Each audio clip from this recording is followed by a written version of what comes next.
អ្នកគ្នាចឹងថ្ងៃនេះគឺខ្ញុំមានវីដេអូមួយដែលតាក់ទងជាមួយនឹងAI Video Generation អញ្ចឹងគឺខ្ញុំមានអឺ website មួយដែល recommend ឲ្យប្រើប្រាស់ដើម្បីធ្វើការ generate ទៅលើរូបភាព AI ឬមួយក៏ video AI ដែលមានសមត្ថភាពខ្ពស់តែក្នុងកម្មវិធីហ្នឹងមានឈ្មោះថា Leonardo AI ដែលក្នុងកម្មវិធីហ្នឹងគឺយើងអាចជ្រើសរើស model image generation ផ្សេងៗ video generation ផ្សេងៗចេញពីក្រុមហ៊ុនផ្សេងៗយកមកប្រើប្រាស់អញ្ចឹងអឺនៅក្នុងពិភព AI គឺវាមានក្រុមហ៊ុនច្រើនខ្លាំងមែនតើទាំងក្រុមហ៊ុនអាមេរិកទាំងក្រុមហ៊ុនចិនទាំងក្រុមហ៊ុនអីផ្សេងៗក្នុងនោះគឺមានក្រុមហ៊ុន Gemini ChatGPT Claude AI ហើយនិង Seedent ដែលក្រុមហ៊ុនទាំងអស់ហ្នឹងគឺវាមាន AI ដែលមានសមត្ថភាពខុសៗគ្នាផ្សេងៗគ្នាទៅតាមតម្លៃឬមួយក៏ទៅតាម model ដែលយើងជ្រើសរើសនៅឧទាហរណ៍ថានៅក្នុង Gemini វាមាន model មួយឈ្មោះថា3.1 Pro ដែល model ហ្នឹងវាមានសមត្ថភាពខ្លាំងក្នុងការសរសេរអក្សរចេញជា paragraph ចេញជា essay អីចឹងទៅបើ ChatGPT គេមាន model មួយឈ្មោះថា GPT 5.6 ឬមួយក៏5.6 Sol ហ្នឹងដែលវា specific ទៅលើអឺការងារទូទៅដែលយើងប្រចាំថ្ងៃដែលយើងប្រើប្រាស់ដូចជាការសួរសំណួរផ្សេងដូចជាការធ្វើ automation ផ្សេងការសរសេរ email ការសរសេរ document អីផ្សេងហ្នឹងគឺវាអាចធ្វើបាននិយាយរួមការងាររបស់ AI ទាំងអស់ហ្នឹងគឺអាចធ្វើបានទាំងអស់គ្រាន់តែសមត្ថភាពឬមួយក៏ការបញ្យល់របស់វាហ្នឹងគឺអឺមានលក្ខណៈផ្សេងគ្នាទៅតាម performance របស់ model មួយហ្នឹងអញ្ចឹងទៅអញ្ចឹងថ្ងៃហ្នឹងគឺខ្ញុំណែនាំមួយនឹងvideo generation model មួយដែលហៅថា Seedent ហើយនឹងGoogle Vivo ដែល Seedent ហើយនឹង Google Vivo គឺជាvideo generation model មួយដែល Vivo ចេញពីក្រុមហ៊ុន Google Seedent ចេញពីក្រុមហ៊ុន Seedent អញ្ចឹងដើម្បីចូលទៅប្រើប្រាស់យើងត្រូវ login ចូល website ទាំងអស់គ្នាដាក់ website នេះមកតើមកខ្ញុំនឹងឲ្យចេញជា email ហើយនិង password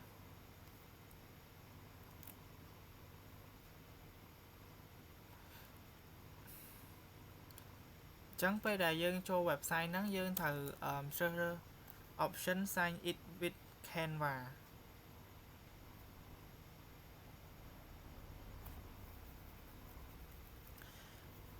បន្ទាប់មកយើង sign in continue with email បន្ទាប់មកយើងយក email ដែលខ្ញុំឲ្យមិញហ្នឹងយកមកដាក់ចូលមកបន្ទាប់មកវាយ password គឺទៅតាម account មួយអញ្ចឹងក្នុង account នេះ password អញ្ចឹង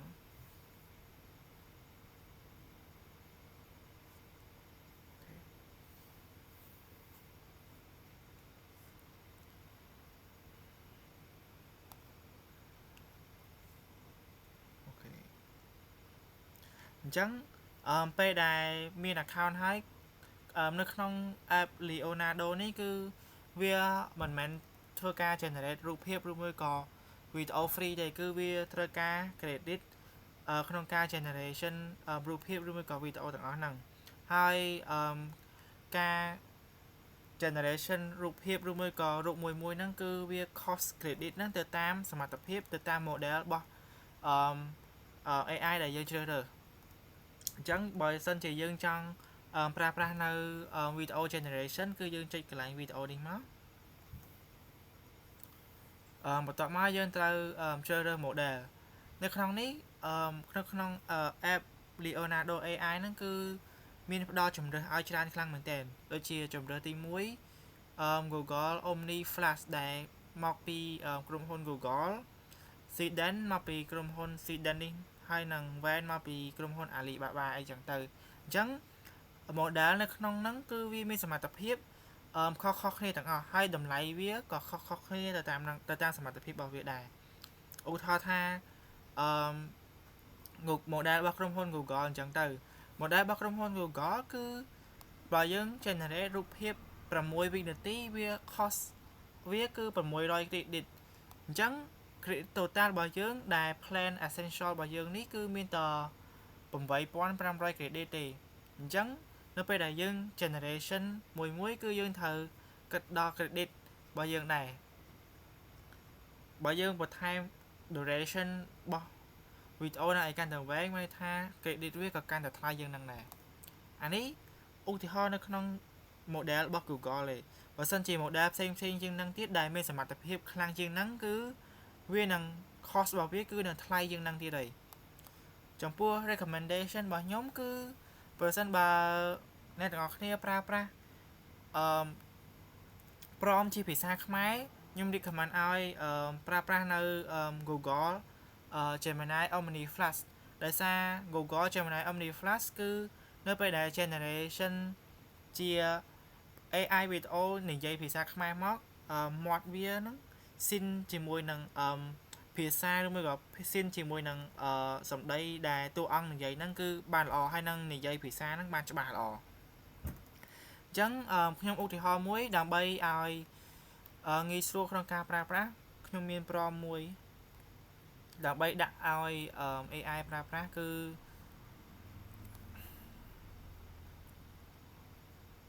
prompt នេះ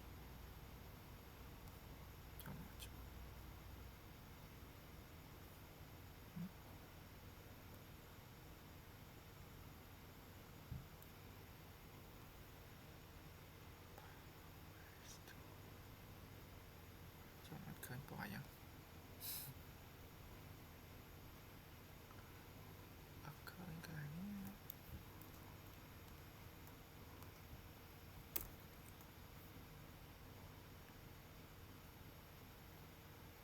អត់អីយ៉ាង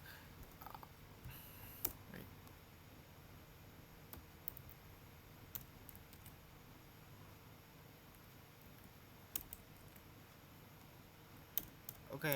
ខ្ញុំមាន prompt មួយដែល prompt ហ្នឹងគឺយើងសរសេរទៅលើនៅអ្វីដែលយើងចង់បានថាឲ្យ AI ហ្នឹងធ្វើអ្វីអញ្ចឹងនៅក្នុងវីដេអូមួយហ្នឹងគឺខ្ញុំចង់ឲ្យ AI និយាយពាក្យខ្មែរមួយដែលនិយាយថាសួស្តីអ្នកទាំងអស់គ្នាថ្ងៃនេះខ្ញុំនឹងណែនាំអ្នកអំពីបច្ចេកវិទ្យាថ្មីមួយអញ្ចឹងprompt ហ្នឹងមានន័យថាយើងត្រូវគិតឲ្យគ្រប់ជ្រុងជ្រោយថានៅ scene នេះ AI នឹងត្រូវធ្វើអីនៅ scene នេះ AI នឹងត្រូវធ្វើអីគេហើយនៅត្រូវនិយាយអីគេអញ្ចឹងឧទាហរណ៍ថាក្នុងវីដេអូហ្នឹងខ្ញុំចង់ឲ្យ AI ហ្នឹងថតជា close up cinematic video of a young Cambodian presenter speaking Khmer directly to the camera បើន័យថាក្នុងប្លង់មួយហ្នឹងខ្ញុំចង់ឲ្យជា representative មួយដែលជា Cambodian ជា young Cambodian ហើយថត close up ជា cinematic video ហើយ directly to the camera បានន័យថាថតជា cinematic video ទល់មុខកាមេរ៉ាហើយជា young Cambodian presenter ហើយគាត់ជាជនជាតិដែល speak native ខ្មែរគាត់មានថាគាត់នឹងនិយាយខ្មែរបានរលូន with a natural ភ្នំពេញ Cambodian accent ជាមួយនឹងអ្នកជាមួយ accent ឬមួយក៏ជាមួយអីគេហ្នឹង accent អ្នកនៅភ្នំពេញ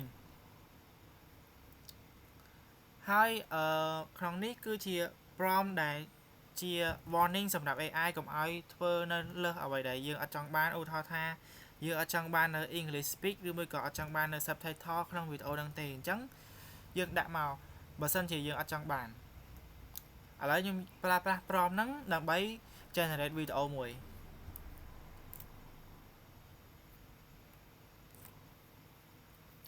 ហើយចំពោះអក្សរដែលយើងឲ្យ AI និយាយហើយនឹងជាមួយនឹង duration របស់វីដេអូហ្នឹងយើងត្រូវចេះលៃពេលវេលាឲ្យបានល្អដែរដោយសារបើសិនជាយើងដាក់ prompt ឲ្យវានិយាយច្រើនពេកប៉ុន្តែវីដេអូ generate បានត្រឹម10វិនាទីទេអញ្ចឹងបានន័យថា AI ហ្នឹងនិយាយអត់ទាន់អស់ពាក្យទេអញ្ចឹងបានន័យថាវានឹងដាច់អាពាក្យដែលនិយាយហ្នឹងមកកណាត់ទេអញ្ចឹងយើងត្រូវធ្វើម៉េចលៃថាសួស្តីអ្នកទាំងអស់គ្នាថ្ងៃនេះខ្ញុំនឹងណែនាំអ្នកអំពីបច្ចេកវិទ្យាថ្មីមួយហ្នឹងថា AI ហ្នឹងនិយាយប្រហែលវិនាទី ចឹងក្នុងករណីហ្នឹងមានអារម្មណ៍ថាវាខ្លីដែរអញ្ចឹងខ្ញុំដាក់ធំ6វិនាទីបានហើយអញ្ចឹងឲ្យវា generate មក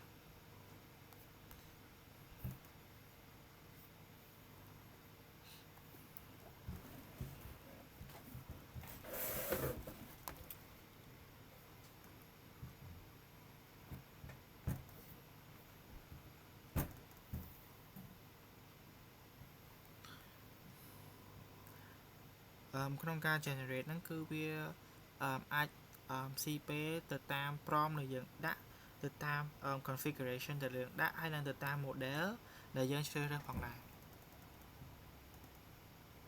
អូខេអញ្ចឹងវីដេអូយើងគឺ generate រួចរាល់ហើយឥឡូវយើងមកស្ដាប់ទាំងអស់គ្នាមកមើលទាំងអស់គ្នាថាវានឹងមានគុណភាពប៉ុណ្ណា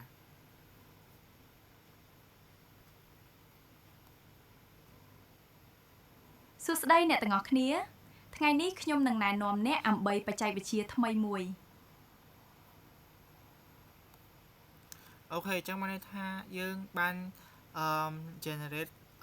prompt មួយដែលនិយាយថាសួស្តីអ្នកទាំងអស់គ្នាថ្ងៃនេះខ្ញុំនឹងណែនាំអ្នកអំពីបច្ចេកវិទ្យាថ្មីមួយហ្នឹងគឺបានជោគជ័យហើយទាំងកាយវិការទាំង visual ទាំងរូបភាពទាំង lip sync អីទាំងភាសាអីទាំង audio អីទាំងអស់ហ្នឹងគឺបានច្បាស់ខ្លាំងមែនទែនអញ្ចឹងន័យថា model Gemini Omni Flash ហ្នឹងគឺជាអ្វីដែលយើងត្រូវការអញ្ចឹងយើងអាចប្រើប្រាស់ model ហ្នឹងបានហើយចំពោះ prompt គឺបើសិនជាយើងអត់សូវចេះទៅសេ prompt ទេគឺយើងអាចប្រើប្រាស់នៅជំនួយបានគឺប្រើប្រាស់ ChatGPT ឬមួយក៏Google Gemini ដើម្បីជាជំនួយក្នុងការទៅសេ prompt ឲ្យយើងយ៉ាងឧទាហរណ៍ថាយើងនឹងចង់ឲ្យ AI ហ្នឹងនិយាយតប្រព័ន្ធនេះទេប៉ុន្តែយើងអត់ចេះទៅសេថាអាខាងលើហ្នឹងគួរទៅសេរបៀបម៉េចនៅក្នុង scene មួយហ្នឹងឯងអញ្ចឹងយើងអាចប្រាប់ពី intention ឬមួយក៏គោលបំណងរបស់យើងទៅ AI ChatGPT ហ្នឹងទៅយើងប្រាប់ថា scene ហ្នឹងខ្ញុំចង់ឲ្យ AI និយាយថាសួស្តីអ្នកទាំងអស់គ្នាថ្ងៃនេះខ្ញុំនឹងណែនាំអំពីបច្ចេកវិទ្យាថ្មីមួយហ្នឹងហើយប្រាប់ទៅ AI ថាក្នុង scene ហ្នឹងខ្ញុំចង់ឲ្យ AI ហ្នឹងនិយាយចឹងតើគួរធ្វើម៉េចដើម្បីឲ្យវីដេអូហ្នឹង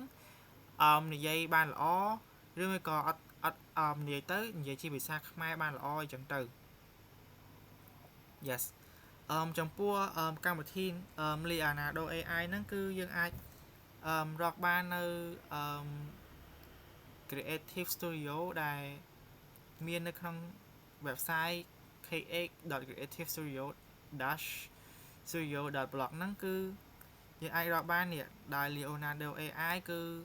$8,500 credit គឺក្នុងតម្លៃ $0.8 Thank you